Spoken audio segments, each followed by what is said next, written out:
Hi friends, welcome to veg kitchen. ಈಗ ನೋಡಿ ಚಟ್ನಿ ಮಾಡ್ತಾಯಿದ್ದೀನಿ. ಚಟ್ನಿ ಏನೆಲ್ಲ ಹಾಕಬೇಕಂದ್ರೆ ತೆಂಗಿನಕಾಯಿ ತೊಗೊಂಡಿದ್ದೀನಿ. ಈಗ ಜಸ್ಟ್ ಒಡೆದು ತೊಗೊಂಡಿದ್ದು ಒಣ ಕೊಬ್ಬರಿ ಎಲ್ಲ ಹಸಿದ ತೆಂಗಿನಕಾಯಿ ಒಡೆದ ತಕ್ಷಣ ಫ್ರೆಶ್ ಆಗಿರೋ ತೆಂಗಿನಕಾಯಿ ತೊಗೊಂಡಿದ್ದೀನಿ. ಅದಕ್ಕೆ ಸ್ವಲ್ಪ ಶುಂಠಿ, ಬೆಳ್ಳುಳ್ಳಿ, ಸ್ವಲ್ಪ ಕೊತ್ತಂಬರಿ ಸೊಪ್ಪು, ನಮ್ಮ ಖಾರಕ್ಕೆ ಎಷ್ಟು ಬೇಕಾದ್ರೆ ನೋಡ್ಕೊಂಡು ಹಸಿಮೆಣಸಿಕಾಯಿ, ಉಪ್ಪು, ಜೀರಿಗೆ, 1-2 ಕಾಳು ಕರಿ ಕಾಳು ತೊಗೊಂಡಿದ್ದೀನಿ. ಟೇಸ್ಟ್ ಚೆನ್ನಾಗಿ ಬರುತ್ತೆ, ಫ್ಲೇವರ್ ಬರುತ್ತೆ. ಆಮೇಲೆ ಕರಿಬೇವು ಫ್ರೆಶ್ ಆಗಿರುವಂಥದ್ದು, ಒಂದು ಸ್ವಲ್ಪ ಹುಣಸೆ ಹುಳಿ, ಇದಿಷ್ಟು ತೊಗೊಂಡಿದ್ದೀನಿ.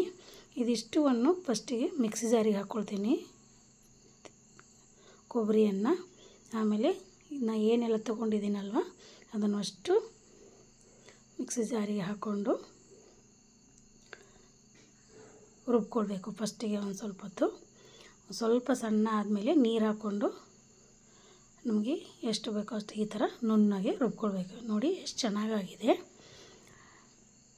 ಇದು ರುಬ್ಕೊಂಡಾದ್ಮೇಲೆ ಇದನ್ನು ಒಂದು ಪಾತ್ರೆಗೆ ತಗೊಳ್ತೀನಿ, ಒಂದು ಬೌಲಿಗೆ ತಗೊಂಡಾದ್ಮೇಲೆ ಇದಕ್ಕೆ ಒಗ್ಗರಣೆ ಹಾಕ್ಕೊಳ್ಳೋದು. ಒಂದು ಸ್ವಲ್ಪ ಎಣ್ಣೆ ಕಾಯ್ಲಿಕ್ಕಿಟ್ಟು ಅದಕ್ಕೆ ಸಾಸಿವೆ, ಜೀರಿಗೆ, ಆಮೇಲೆ ಸ್ವಲ್ಪ ಉದ್ದಿನಬೇಳೆ ಹಾಕಬೇಕು. ಟೇಸ್ಟ್ ಚೆನ್ನಾಗಿ ಬರುತ್ತೆ, ತುಂಬಾ ಚೆನ್ನಾಗಿರುತ್ತೆ. ಉದ್ದಿನಬೇಳೆ ಒಂದು ಸ್ವಲ್ಪ ಕೆಂಪಗೆ ಹಾಕಬೇಕು, ಆ ಥರ ಫ್ರೈ ಮಾಡಬೇಕು.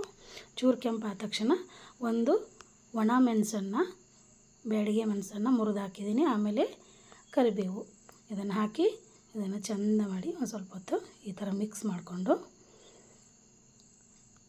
ಇಷ್ಟ ಆದ ಕೂಡಲೇ ನಾವು ಮಾಡಿಟ್ಟಂಥ ಚಟ್ನಿ ಮೇಲೆ ಇದನ್ನು ಹಾಕಬೇಕು. ಈ ರೀತಿ ಒಗ್ಗರಣೆ ಹಾಕೋದ್ರಿಂದ ಟೇಸ್ಟ್ ತುಂಬಾ ಚೆನ್ನಾಗಿ ಬರುತ್ತೆ ಮತ್ತು ಬೇಗನೆ ಹಾಳು ಕೂಡ ಆಗೋದಿಲ್ಲ ಒಗ್ಗರಣೆ ಹಾಕೋದ್ರಿಂದ.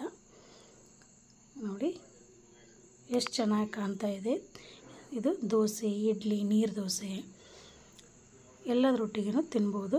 ತುಂಬಾ ಟೇಸ್ಟಾಗಿರುತ್ತೆ, ಚೆನ್ನಾಗಿರುತ್ತೆ.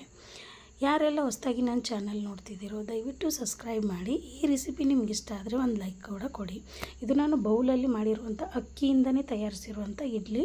ಇದರ ರೆಸಿಪಿ ಆಲ್ರೆಡಿ ನಾನು ಮಾಡಿ ಅಪ್ಲೋಡ್ ಮಾಡಿದ್ದೀನಿ. Thank you.